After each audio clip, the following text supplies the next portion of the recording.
It's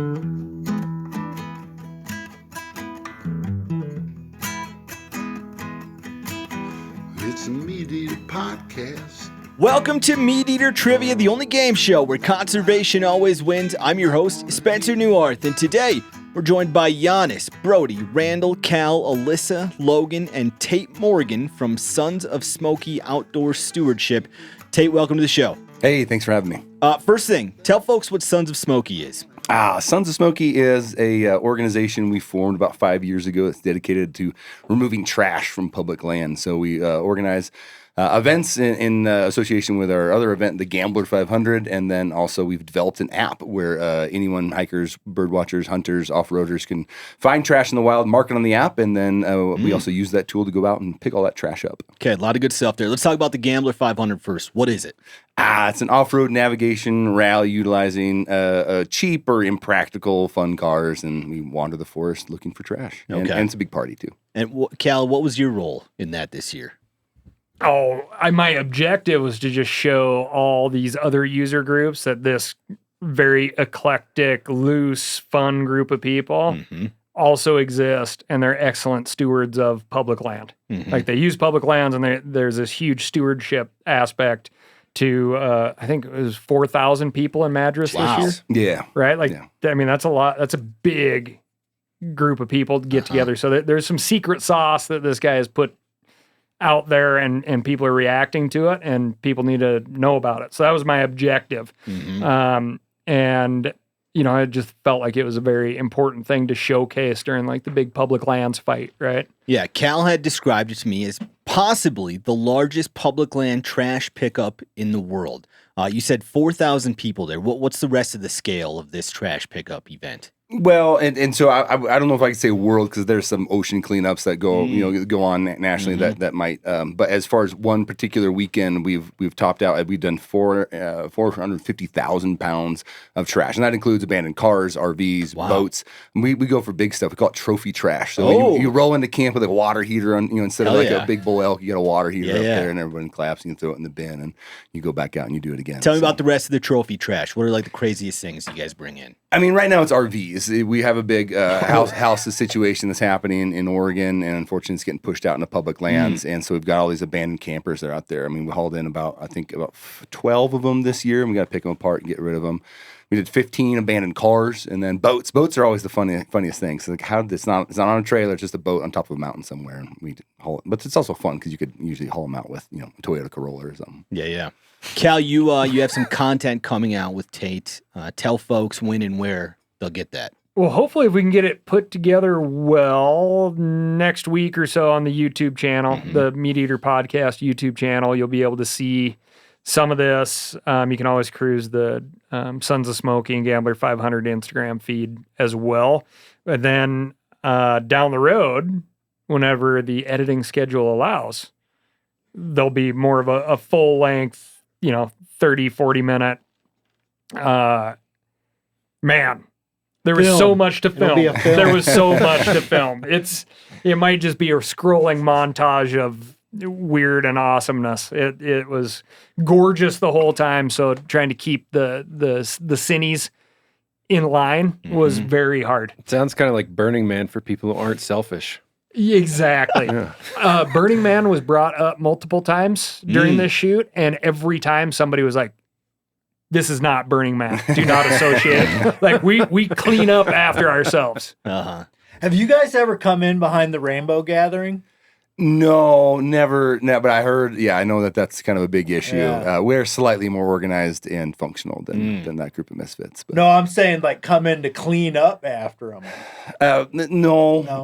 And I mean, I don't even know where they are these days. They bounce around. Yeah, they bounce around. There are a few like the Cascade Relay and a few sports events where people run or bike and stuff that people ask us to come in after them because they're like, these people trash this place. There's water bottles and ditches everywhere, and that's not our gig. So Ronnie's crushing cups on his head and throwing them off the side. Well, I mean, it is a party. I mean, we'd have like 10 bands out there and a bunch of vendors, and there's some pops consumed, at night and stuff. And Excellent. So it's a good mix. It's great. Good stuff. Who's Smokey?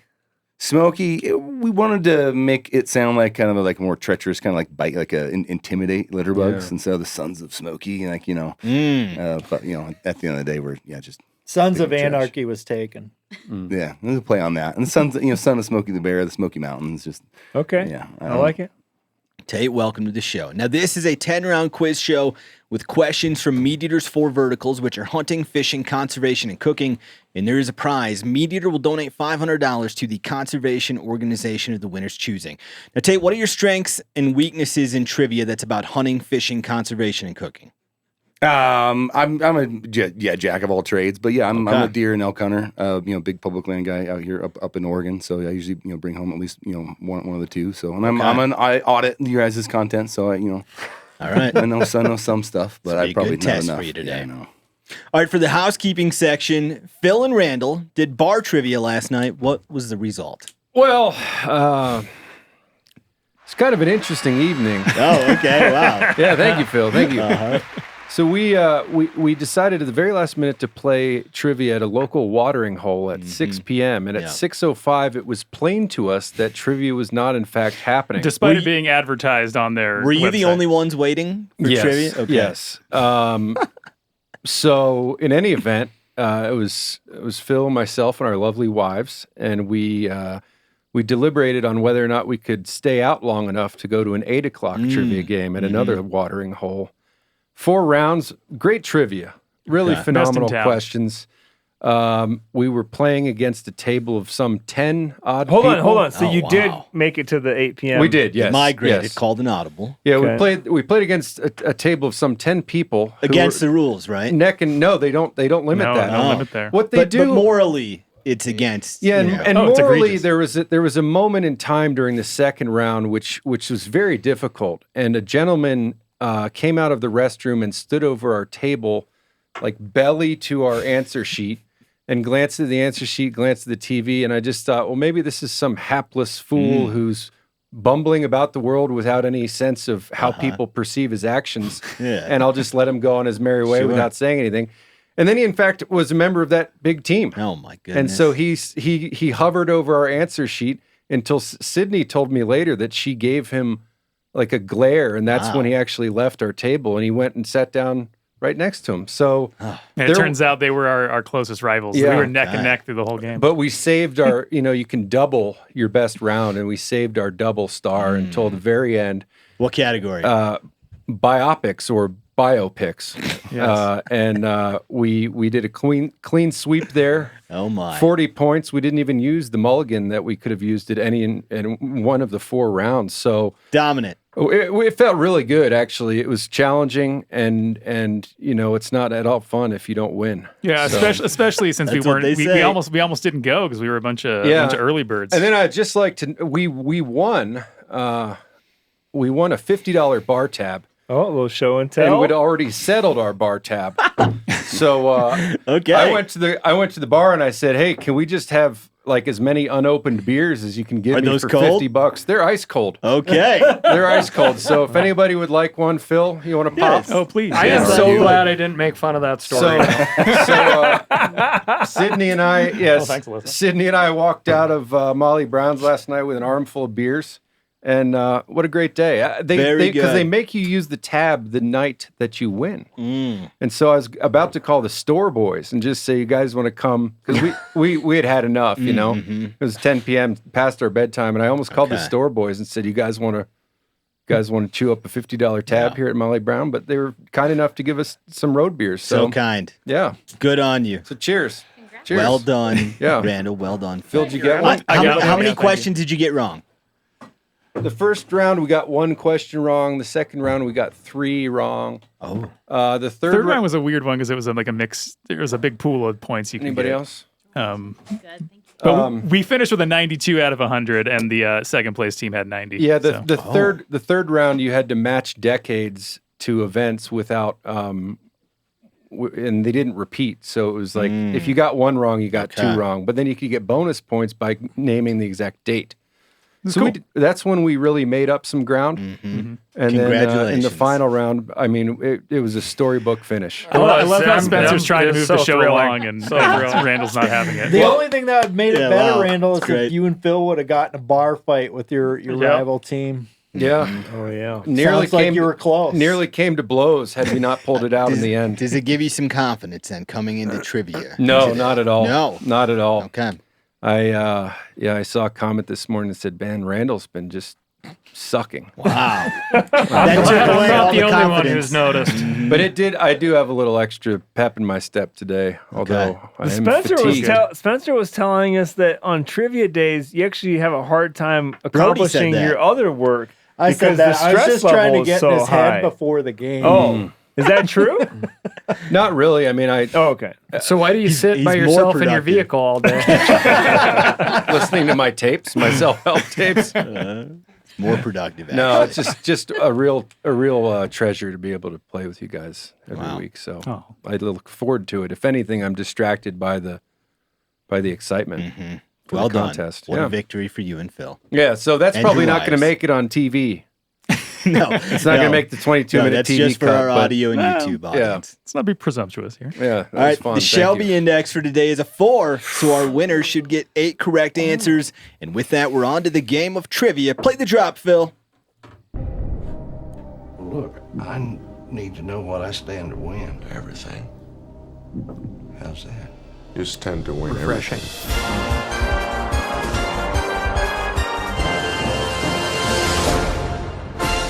Game on, suckers! How many roadies did that $50 get you? 8. 8. Okay. Ouch. Now you know for next time. Question 1. The topic is natural history, and this will be multiple choice. In what city is the Field Museum of Natural History? Is it Chicago, San Francisco, El Paso, or Boston? I can't believe this is a multiple choicer. In what city is the Field Museum of Natural History? Chicago, San Francisco, El Paso, Boston. Brody's still thinking about it. Brody, not do you sure. do you have this one right? I don't know. Okay. We'll find out. In what city is the Field Museum of Natural History? Chicago, San Francisco, El Paso, or Boston? Why are you picking on me already, Spencer? Well, Cal declared it was easy, and you were the one still thinking. Yeah. So that was why I asked. Is everybody ready? Go ahead and reveal your answers. We have Tate saying San Francisco, Janis, and Randall, and Logan, and Alyssa, and Cal, and Brody saying Chicago. They got it. The correct answer is Chicago. So only one person in the room got it wrong. That's right. Yeah. If you look, you can see I'd wiped off Chicago underneath there. Cal got in your head. The Field Museum is one of the largest natural history museums in the world. It sits on the shore of Lake Michigan and gets over 2 million visitors each year. They have 40 million specimens and artifacts in their collection and are known for their library of 275,000 books on the subjects of biology, ecology, geology, and archaeology. Logan, how many field trips did you take there as a kid?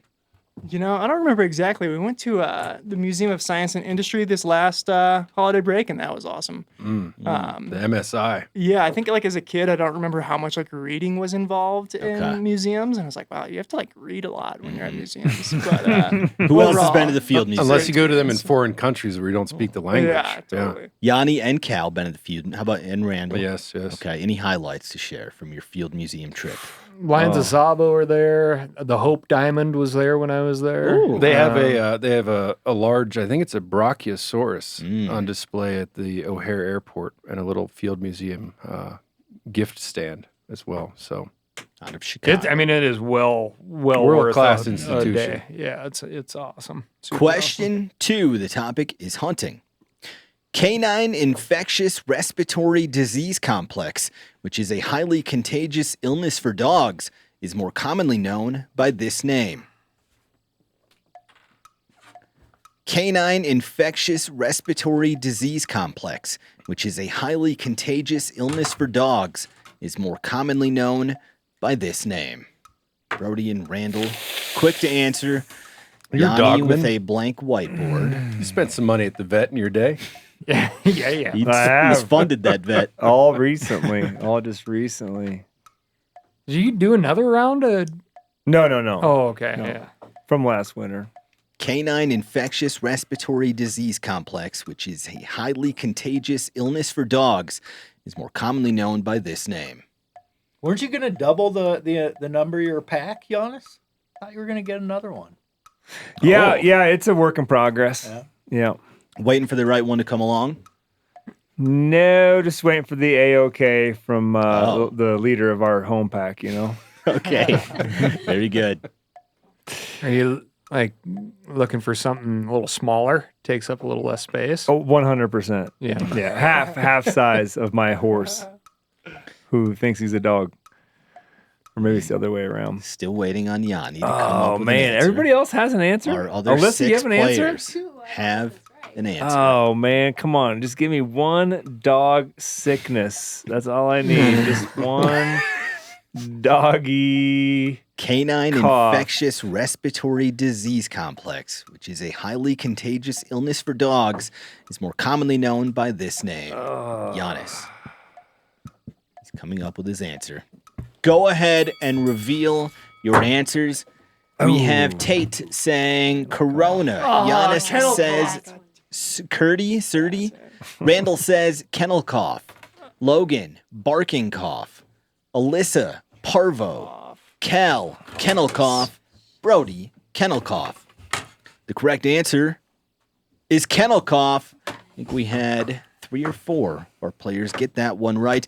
Kennel cough affects more than 5 million dogs each year. As the name suggests, dogs are most at risk when they're around a lot of other dogs at kennels, shelters, and daycares. Classic symptoms include runny nose, sneezing, and frequent coughing that's been described as honking and gagging. Typically, dogs fully recover within a week. Who has experience with kennel cough in here? And you didn't get it right. How bad was it, Brody, when kennel cough? Wasn't bad. A lot of noise. If you're around a dog who gets it bad, I mean, it sounds horrible. Yeah, it sounds horrible. real bad. Yeah, the worst part about it was when Rosie got kennel cough, we were living in a camper. So you couldn't get away from the noise. Did you have your whole pack at that time? Just 2. Okay, and But did both of them get it? No, just Rosie got it. I don't think Arlo got it, but yeah, he was not a camper-sized dog, so you know. Can we double check if canine corona is not also known as Canine corona. Kennel cough. Question 3, the topic is conservation. This next great question is via Tim Finnegan. This type of AI has been used to save imperiled species, such as white rhinos and wood bison. Our room is stumped. Question 3. This type of AI has been used to save imperiled species, such as white rhinos and wood bison. The topic is conservation. We have 7 blank whiteboards in the room. Brody and Randall now coming up with an answer. I thought this was the one place where I'd be safe from any discussion of AI, which seems to have permeated all discourse. The topic is conservation. This type of AI has been used to save imperiled species, such as white rhinos and wood bison. So are you suggesting that the AI is the thing that saved these species? Because these species, woods bison specifically, like they would have been long dead. It's been a tool that helped save these imperiled species. This type of AI has been used to save imperiled species such as white rhinos and wood bison. Does anyone like their answer? I do. Okay, Yanni does. I He's do. the only player. I like mine. Okay. You have this. If this AI is a Labrador Retriever, do you need a dog? Do you need a black Labrador? I'm not going to give any further hints. Everything you need is right there. I know for a fact that this type of AI has been used to save the white rhino. So if this is wrong, we're going to take last night's never happened bar fight and make it happen right now. So you have to name the AI. This type of AI has been used to save imperiled species. I mean, this isn't such as white rhinos. Janis is so proud of himself. Phil, is this a problematic question? I'm not saying anything. How's that Brewdog. Oh, ice cold and refreshing. Thank you. Janis, very satisfied, Good. though. Good big smile and a lot of giggling over there. Oh, yeah. This type of AI has been used to save imperiled species such as white rhinos and wood bison. Do our other players give up? I guess there's I am officially giving up. I'm looking at Brody's Is board. this like a type of AI or a company? Go ahead and reveal your answers. We have Tate without an answer. Janis says artificial insemination. Randall says genetic modeling. Logan, generative AI. Alyssa, ChatGPT. Cal, ChatGPT. Brody without an answer. Janis got it. The correct answer is artificial insemination. AI. I would have added quotation marks. That's a dirty dirty trick. Artificial insemination has been used on everything from pandas to killer whales to black-footed ferrets. The first Been around a successful hell of a lot AI longer with a than the other wild AI. animal was a wolf in 1973. Besides increasing populations, it's a tool to help create more genetic diversity. And You know, I've done Janis that to a dairy referenced. cow before. Mm-hmm. I have. I know. All the way up in there. Wow. Where did you get that opportunity? My buddy's uncle ran a dairy farm that he hunted on, and one day it's like Having "Wanna a couple give of her cold try?" pops at the end of the day. elbow deep. That's right. I worked on a farm cow. We'd preg check the cows, and they would call it AI. They didn't say artificial I insemination. would've- They ain't got time for that. They I would have say used AI. quotation marks. This type of AI. That's brutal. Well Good done, job, Janis. Good job. And as Janis was saying, the white rhino, I believe it's the northern herd that's got two left, and they stuck one of those in a southern herd white rhino. So it may be what saves those. They I might stuck have a one of fact. those in a southern herd. Yeah. Question Whole thing. 4. The topic is wildlife. I knew it was a dirty question, but I didn't want to say it because I felt like that was going to be good the job. tip. Good job. Yep. They just lubed up that northern white rhino and jammed her in there. Audubon calls this songbird the, quote, master mimic, thanks to its ability to imitate hundreds of bird songs and calls. Again, this is question 4. Audubon calls this songbird the master mimic, thanks to its ability to imitate hundreds of bird songs and calls. I'm going to invite you guys on my trivia show next. All about junk cars. You know, Spencer, I think that's the first time that you've legitimately pulled a dirty trick on us. It's a type of AI. Did you think that we would all say ChatGPT? No, I thought half of you would get it. And Do you think I that thought was a you would dirty have. trick, I thought Randall? you'd have the Janis 100%. reaction where you'd giggle. It was for sure a trick question. If that were a crossword clue published in the New York Times, it would have had quotation marks around it. Well, they might steal this from us, and we'll see what Yeah, they do we'll see. then. Audubon Hey, Tate, calls we would this love to songbird join your trivia show. the master mimic, thanks to its ability to imitate hundreds of bird songs and calls. I ran around and talked to a bunch of people at the Gambler. And, I'd be like, oh, cool car. Tell me about it. And then they'd really start telling me about it. And I was just like, knew nothing about what It's they like were listening to Spencer and Randall talk NBA. talking. Right, exactly. Yeah. And you just kind of got to nod and wait for it to finish. Is everybody ready? Go ahead and reveal your answers. We have Tate saying mockingbird. Oh, God. Janis says Stellar's Jay. Randall, parakeet. Logan, mockingbird. Alyssa, mockingbird. Cal, mockingjay. Brody, mockingbird. The correct answer is the mockingbird. What do you think we do about Cal? He did the fictitious Is it in the bird J? from Is it in the like, Hunger it's the same Games. thing, isn't Jays it? are a type of bird. In the Hunger Games, that is a mocking. It's am I the mic'd the up? mockingjay is not. That's a Hunger Games bird. Oh, because I watch a lot of Hunger Games. Well, you got that answer from somewhere, and it's not real life. Is it mockingbird in the Jay family? I It thought must the have been- mockingbird is in the It must Jay have been family. AI'd into your brain somehow. I know. Somebody lubed it up and shoved it in there. Well, the Google AI says no. A mockingbird and a mockingjay are not the same thing. A mockingbird is a real bird, while a mockingjay is a fictional hybrid bird from the Hunger Games. Just for argument's sake. Mockingjays are a result of a genetic Had I cross gone like between a this. mockingbird and a jabberjay. Mocking. You would have taken it. Well, you didn't. You would have. The correct But I just want answer- the audience to know at home. This would have been an acceptable answer. They should also know that the Stellar's Jay also has a whole bunch of different They're calls. not the master mimic, and they don't imitate hundreds of bird songs and calls. I think specifically it's Not hawks. hundreds. The book Not wasn't called hundreds. To Kill a Mockingjay, Cal. No, it wasn't. It wasn't. It was The called northern Mockingjay Part 2. mockingbird is the state bird of Arkansas, Florida, Mississippi, Tennessee, Texas, and formerly South Carolina. It's thought they mimic other birds to claim territory and attract mates. Studies have found that they most often imitate cardinals, bluebirds, and wrens, and never imitate doves or sparrows. Question 5. The topic is fishing. This is our listener question of the week, which was won by Dustin Fair. For sending this great question, Dustin is going to get a board game signed by the crew. If you want a chance to win our listener question of the week, then send your question to trivia@themeateater.com. This brand says they, quote, sparked the modern ice fishing revolution with the introduction of the FL8 Flasher in 1989.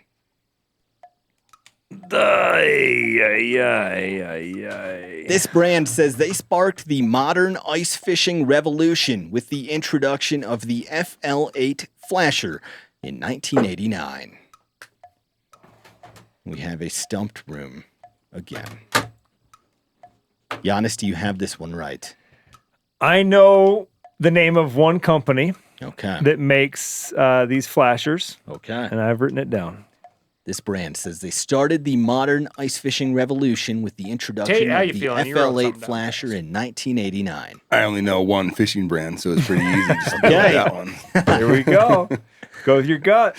Cal, do you have this one right? No. I mean, it's kind of the same way Tate picked.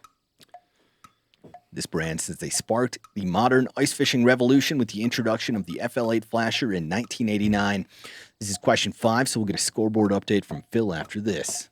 Brody, how you doing over here? Not good. I'm just trying to picture a flasher in my head. It's not working out. No words. You don't think you owned one of these? No, I've never had a flasher. I just use a fish finder slat that also has a flasher on the screen. Do you think you would be more successful if you showed up at 8:30 in the morning and sat in your vehicle drinking coffee and just really thought about it until game time? Maybe. Might come to me. Listening to Actually, Dr. speaking Wayne of coffee, Dwyer. it smells like someone's been drinking coffee all day in here. There you go. Coors Lights right now. Little pick me up. If I show up in the studio right after someone else got done recording, the microphone will often smell like coffee. So, that happened again today. Brody, do you I give have an up? answer. It's not. Okay, that's Randall, right. do you give up? Yeah. Go ahead and reveal the Giannis. answers. Oh, Vexlar. We have That's a Tate. good one. What's that say, Tate? Popiel. Giannis says Vexlar. Randall without an answer. Logan says Garmin. Alyssa without an answer. Cal says Hummingbird. Brody says Lawrence. The correct answer is Vexlar. Yeah, good job. The Yeah. 3-color FL8 took the market by storm with its rechargeable battery and unique carrying case.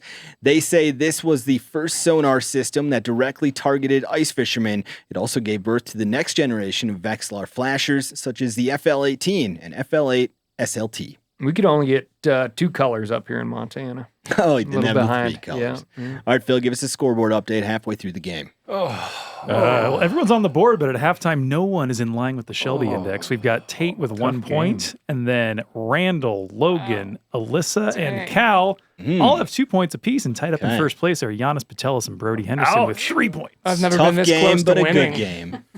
You should check out Molly Brown trivia. Okay. They run a tight ship there. It's good. It's So good. do we. I don't like all the Questions are- math you guys were coming up, like bonus points and worth double, and It's not that hard. sounds terrible. It's not that hard. Sounds horrible. Pretty easy to It's grasp. not that hard, Cal. Yeah. Oh, I still want you to use that artificial inseminator machine to tell me if canine corona and kennel cough are the same thing. Okay, I will Google that after this next question. Question 6. The topic is woodsmanship. The blank field guides, which help laymen identify birds, insects, plants, and mushrooms, published their first book in 1934.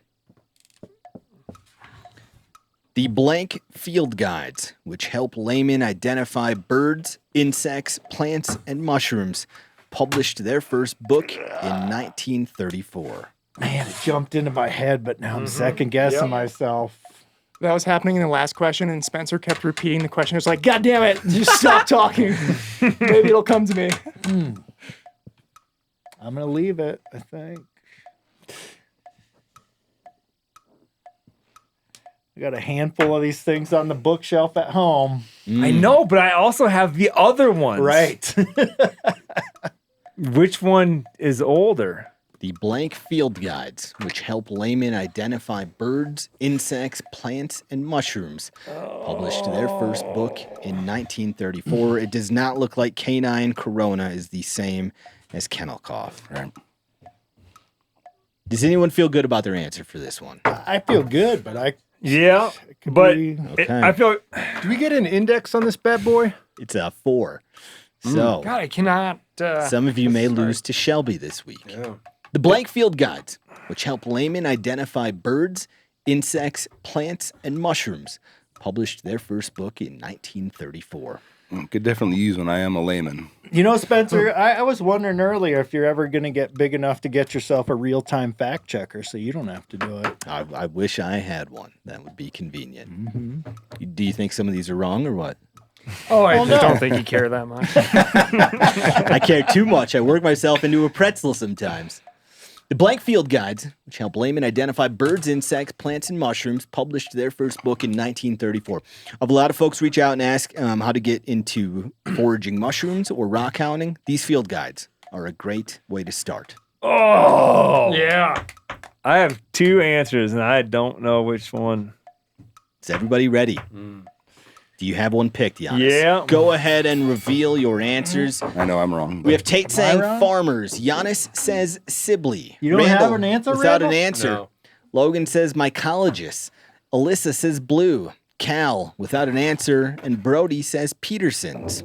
Nobody had my other answer, so What was that's your good. other answer? Audubon. The correct answer is Peterson. Oh, Brody. Got Good that job. one right. Oh. The first book was The Field Guide to Birds, which has been followed up by 50 more books since then. Some volumes cover niche subjects, such as a field guide to eastern butterflies, while others are broad, such as a field guide to the stars and planets. These books can be a great time capsule with a field guide to freshwater fish, adding 114 previously unrecognized species between the first and second edition. The only thing I could think of was Audubon, and based on the last question referencing Audubon, I didn't think that was a worthwhile answer to write down. That So is the Peterson Field Guide. 4 in a row for old Randy. Oh, boy, but last night was fun, wasn't it, Randall? I'm still enjoying it, actually, sip by sip. The highs and lows of a trivia, man. Is the Peterson Field Guide what you have at home, bro? We have some of them, yeah. For what topic? We have birds. We have, I think we have a fish one, like a saltwater fish one, maybe. Good books. Question 7, the topic is cooking. This next great question is via Michael Fletcher. This is the world's largest burrowing clam, which has a foul name. And foul is F-O-W-L for the folks who are listening instead of watching. Oh, so now you put quotation marks. This is the world's largest burrowing clam, which has a foul name. Now, if I had quotation marks on AI, I don't know that it would have helped any of you. Randall, do you think that you would have been like, oh, it's artificial absolutely, insemination? because I would have known that it wasn't I wouldn't known that you're not looking for a type of artificial intelligence. But he's a crosswords man. Uh-huh. Right. This is the world's... He's also a doctor. Well, it fooled all of us, so don't Well, go one of you poking didn't. fun at Randall. No, what I'm saying that being in quotation marks doesn't mean the same thing to somebody who's not a crosswords person. Well, anything in quotation marks, it's practically saying like so-called AI. It's to imply that it's not actually what you're talking to about. somebody who's in the system. I think anybody. Like Well, yeah, if I wrote in a text to you, Spencer's a real expert trivia host, and I put expert in quotation marks, you'd understand the implication. I would have been kicking in. We're gonna have a bar fight soon. I would have been like, somebody once called Spencer an expert. That's a quote. Yeah, real Einstein. All right, this is the world's largest burrowing clam, which has a foul name. Speaking of being lubed up and elbow deep, I watched my stepdad get one of these in the San Juan Islands, and he was fighting it for about 30 minutes. Phil, no regional hints, That's Phil. a tip. Well, yeah, since Phil has said it now, Tate being from Oregon, this is basically a bone I'm throwing. Was Phil the guy who came out of the bathroom in your story? No. Covered over an answer sheet? Phil did come out of the bathroom a lot. Whoa. I've got a tiny bladder. Yeah. It's a problem. No, I didn't want to bring that up. no It was trivia topical. performance I thought I enhancing could get a drugs. laugh. Thought I'd get a laugh, and I the sacrificed our camera, trust. Phil. The camera. It actually. Oh yeah. Hold on. We've got a lot of problems here. Again, Can I use phonetic spelling on this, or are we a stickler on that? what spelling does not count unless you put J Ooh, instead. is that of another bird. hint? This is the world's largest burrowing clam, which has a foul name. FOWL. I just watched something on this. I cannot remember the name. We've got a lot of confident players, but not Yanni this Nope, time, who I think not is confident. leading. Right Sweating No, it. I think Brody's leading. That's fine. He's got a lead. Yeah, Brody has a 1-point lead. Oh, really? Yep. With the Peterson's field Oh, the guys. Peters- wow. I do. Yes. It's really simple. But Brody's so. doing a lot of erasing too. Well, I figured there's no reason to complicate things. Okay. Randall, I'll explain later. Is everybody ready? Go ahead and reveal your answers. We have Tate saying gooey duck, Janis, duck, Randall, gooey duck, Logan, foul clam, Alyssa, clucker, Cal, and Brody saying gooey duck. That's the correct answer, gooey duck, and it's spelled G-E-O, duck. G-E-O-D-U-C-K. I got both the You phonetic. had it right. Yeah, that's great. Pronounced gooey I'll point duck. out that Cal said "goey duck." These animals are also known not as phonetic. elephant clams and king clams. They can weigh several pounds and live for 150 years. They cost about $30 per pound and are said to taste slightly sweet and briny. Gooey ducks are often eaten raw as sashimi or ceviche, or cooked in a stir fry or hot pot. Who's eating gooey ducks? You go after those things? No, Never no, have? Just, I think I just have. steamers and that's what I don't know. Yeah, we clam a little bit, not gooey duck. So Yeah. Randall thinks he's eaten Yeah, I a mean, gooey duck. Sydney's from the Pacific Northwest. She's a big fan of clams and other shellfish. How was that gooey duck maybe cooked? I don't remember. Okay. Way back when I was working in that part of the country, I called them geoducks. And that's a good way to get yourself ostracized in a bar. Yeah, the only who is reason this jacket? the only kinda like reason I saying remember drummy this in a term bar. is because it was used in front of me and I had no idea what it was. Like I was 26 years old as an Ohioman, and I just had never heard of a gooey duck. Gooey duck. I feel like this is a strong GEO. case for a half point, No. Spencer. That's a 0-point answer. Question 8. The topic is conservation. These treaties, which were signed in Switzerland in 1949, make it a war crime to destroy another country's dam. Well, here's a bone for the old history doctor. I was about Look at him. I was about to point out earlier that we haven't gotten any good history questions in a while. Oh, well, this is a conservation question, technically. These treaties, which were signed in Switzerland in 1949, make it a war crime to destroy another country's dam. Also, the first question today was about a natural history museum. Yeah, that's not history though. The best history. I liked that question though. Oh, okay. I like it Do better. you like than this one? questions about flashers? Actually, there was someone in the chat today on the live stream who Oh. said, Randall, as soon as you answer a question about birds correctly, I'll become a randomal. Is that your weakness? Well, clearly Okay. the mockingbird. Uh-huh. These treaties, which were signed in Switzerland in 1949, make it a war crime to destroy another country's dam. This is question 8. We'll get another scoreboard update from Phil the engineer after this. Randall, very confident. Tate, do you have this one right? I believe I do. Okay. How about you, Brody? I think I got a chance. These treaties, which were signed in Switzerland in 1949, make it a war crime to destroy another country's dam. Is everybody ready? Janis? Sure. Go ahead and reveal your answers. We have Tate saying there you go. Geneva There it is. Conventions. Janis says Paris. Randall, Geneva Convention. Logan, Geneva Treaties. Alyssa, without an answer. Cal, Versailles. Brody, Geneva Conventions. The correct answer is Geneva Conventions. We'll give it to you, Logan, for having Geneva. The Geneva Conventions are international laws that establish legal standards for humanitarian treatment in war. According to Article 56 of Additional Protocol 1, militaries aren't allowed to attack dams and dikes if there's a chance they'll release dangerous forces onto civilians. The most deadly single act of war ever involved a levee that was destroyed on the Yellow River in China during World War II, which caused nearly 1 million people to die. Phil, let's get a scoreboard update with 2 questions to go.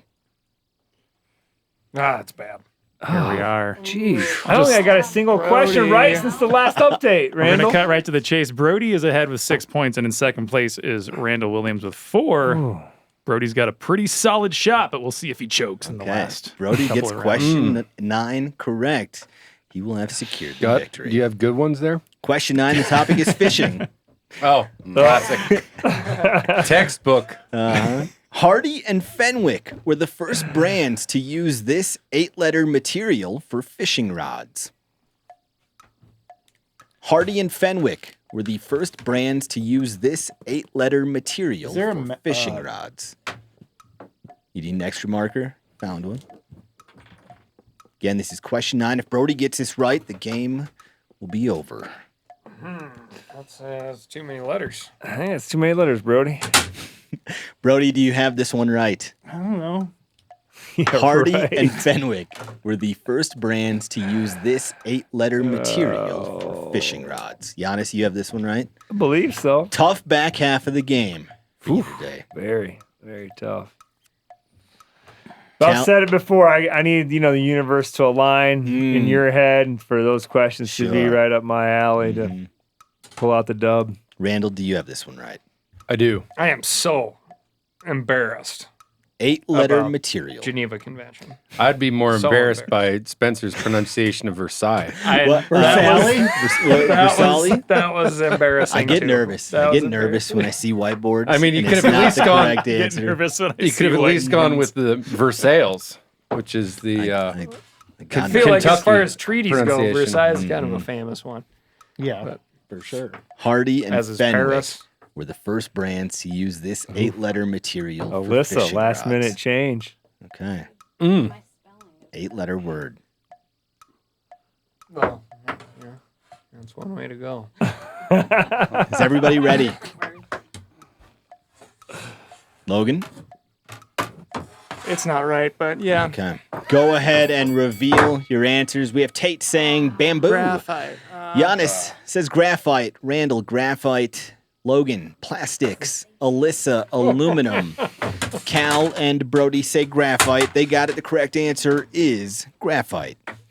Hardy and Fenwick started making graphite fishing rods in the late 1960s and early 1970s. The early models cost as much as $150, which would be over $1,000 today. Graphite rods excel when it comes to being lightweight and sensitive, but are also some of the easiest to break. All right, here's the correct answer review so far. 1 was Chicago. 2, kennel cough. 3, artificial insemination. 4, mockingbird. 5, Vexlar. 6, Peterson. 7, Gooey Duck. 8, Geneva Conventions. And 9, graphite. Brody has secured the victory. We'll see if he can get the Shelby Index with the 10th and final question. The topic is hunting. This next great question is via Ryan Luthi, who faxed me this question. Nice. Faxed you. Facsimile? Sent me a fax. Here or at your house? Because if you have a fax in your house. It's a fax that comes in via email. Right. Which we've learned is an Amish way to communicate with the show. Nice. All right, what does PRC stand for when referring to 6.5 PRC, 7 PRC, and 300 PRC? Again, the topic is hunting. What does PRC stand for when referring to the 6.5 PRC, 7 PRC, and 300 PRC? Now that's a question. Now that's a question. Randall's got some confidence. He's had a strong second half of the game, but couldn't quite catch up. Let's to add Brody. another round or two, huh? Uh-huh. Nobody's got anywhere to go. Brody, you have this one right. In my head, I do, but I could. We got plenty of beers to do another round. Oh, are we going to share the 7th and 8th one that Randall brought with? There's only one Oh, left. one left. Okay. We could pass it around. I tried see to if give it makes to better. Phil earlier surreptitiously, but he declined. So, anybody need a refill? Cal? What does PRC stand for when referring to the 6.5 PRC, 7 PRC, and 300 PRC? Do you own any of these guns, Randall? I do not. Okay. I do not. Do you know much about the PRC family? Oh, I sure do. Okay. We're going to have you Mr. talk and about Mrs. that PRC, after wonderful this, people. Mm-hmm. I like that 6.5 PRC. That's a good Yeah, I'd love It's to a get nice- one of nice- those. I have one of Hint, those. hint. To the Is universe. everybody ready? Go ahead and reveal your answers.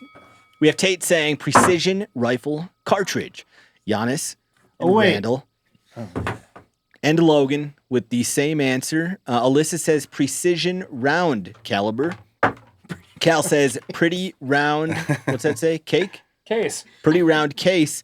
And Brody says precision rebated cartridge. The correct answer is the precision rifle cartridge. We had 4 of our players get that one right. Brody did not, but it doesn't matter. He's confusing He is that our with the winner. RPM. Yeah. RPM. Well, that's Hornady introduced the 6.5 PRC in 2017, 300 PRC in 2018, and 7 PRC in 2022.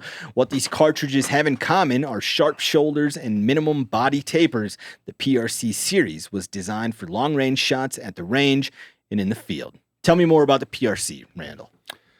Well, I mean, they're optimized to shoot the heavy for caliber projectiles that are so popular today among precision rifle shooters. So, like the 300 PRC is really designed around the 225 ELDM. And yeah, I mean, you look at like a cartridge like the 300 Win Mag, the PRC's got a little more ass, but if you look at just sort of a factory 300 Win Mag, it's not throated properly, and the barrel twist oftentimes isn't enough to get the real high, heavyweight projectiles spinning at a proper rate. And Randall, an aspiring PRC owner. Yeah, wink, wink. All right, Brody's our winner with 7 correct answers. Brody, what are you going to do with that $500 today? I'm assuming you guys could use a few bucks. Yeah, always. There we go. Yeah, we'd love it. We put it to Sons good of use. Smoky. Get some tires and trash in the dumpsters. Yeah. Sons Awesome. of Smoky. Thank you very, very I much. imagine getting rid of all that garbage is not cheap. No. How do you pull that off? Well, we have a lot of good partners. The Bronco Wild Fund, via Ford Motor Company, comes in and they give us a large chunk a year to do app development and then throw away trash. Like we've had one year was $35,000 to get rid of all the trash we collected in one weekend. It was bonkers. We participated in pulling this camper off a BLM, and it had been totally stripped of like scrap metal, right? So no axles or wheels or anything. And the crew that we were with, they spent a bunch of time fabricating things specifically to get this thing off of public land. And there's just tons of trash associated with it. And there was this big effort. And then it was $2,500 to dispose of that thing at the dump. Damn. Yeah. Most of the time we sit there and we tear them down ourselves, but in that case we didn't have. It would have taken 4 hours to dismantle it in camp. It was so big. It's like 35 feet or something. Do folks ever find something that they want to take home? Like, I'm going to fix up this RV. Yeah, they're welcome. This is my to it. camper. Yeah. Does it happen though? Here and there, mostly car parts. Well, you got a story to tell. Well, yeah. When we were going out and scavenging, I needed the bow tie emblem for my Chevy. And lo and behold, perfect. Dig through enough stuff that bow tie emblem pops right up. So I took that home. $500 going to the Sons of Smoky Outdoor Stewardship. Tate, thanks for joining us. Thanks for playing. Thanks for having me. Join us next week for more MeatEater trivia, the only game show where conservation always wins. Thanks, Spencer. Thank you. Thanks, Spencer. Yeah, Spencer from South Dakota, he's the host. Using those smooth, mellow tones, he lays them questions down.